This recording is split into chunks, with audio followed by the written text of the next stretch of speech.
میرا تخصص فقہ رسول فقہ تھا. ہم نے ادھر ہمارے جو یہاں مدارس اس کے اندر بھی ہم نے پڑھا, تو وہاں ہم نے بدایت المجتہد و نہایت المقتصد امام رشد المال کی کتاب پڑھی الفقہ المقارن کے طور پر. ہم نے ہر مسئلے میں دیکھا ہمارے ائمہ کرام کا. ابھی بات حضرت قدوس صاحب فرما رہے تھے صحابہ کرام رضوان اللہ علیہم اجمعین کی اہل بیت اطہار کی قرآن پاک کی تفسیر کی آیات کی تفسیر میں اختلاف ہے, نبی پاک کی ایک حدیث کے اوپر معنی میں اختلاف ہے. والمطلقات یتربصن بانفسہن ثلاثۃ قروء, لفظ قروء کے معنی میں اختلاف ہے. دلیل اس کے پاس وہی آیت ہے, امام شافعی کی دلیل بھی وہی آیت ہے, امام حنیفہ ان کی بھی وہی آیت دلیل ہے, لیکن معنی کے اندر فرق ہے. تو اب اس فرق کو ہم یہ نہیں کہہ سکتے نعوذ باللہ کہ اس نے قرآن چھوڑ دیا, یہ تارک قرآن ہو گیا. ہرگز ایسا نہیں ہے, دونوں ہی قرآن کی اطاعت کر رہے ہیں, لیکن اس تعبیر کے اختلاف نے, معنی کو سمجھنے کے اختلاف نے, نبی پاک نے اس کے بارے میں ہمیں پہلے ایک گارنٹی دی تھی.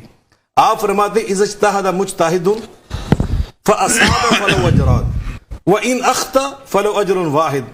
میری امت کا یہ شرف اور اعزاز ہے میری وجہ سے کہ میری امت کے مجتہد اور علماء جب اجتہاد کریں گے, اور ان کا اجتہاد قرآن کو سمجھنے میں اجتہاد, نبی پاک کی حدیث کے معنی مطالب مفاہیم کو متعین کرنے میں اجتہاد, فرمایا جو اجتہاد اللہ کے ہاں درست ہوا نا ان کو ڈبل اجر ملے گا, دوہرا.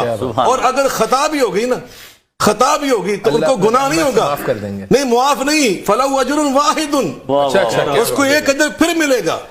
تو یہاں تو خطا پہ اجر مل رہا ہے.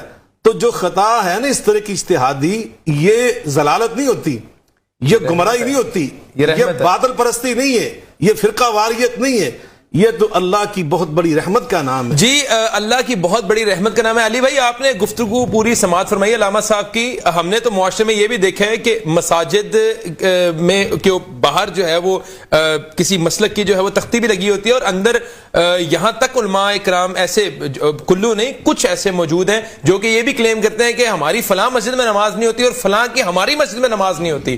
تو علامہ صاحب کی گفتگو کے بارے میں آپ کیا کہنا چاہیں گے؟ شاہ صاحب ہمارے بزرگ ہیں جی, نہایت احترام کے ساتھ ہم بس اتنا ہی عرض کریں گے, مرنا جاتے گر تیرا یقین ہوتا.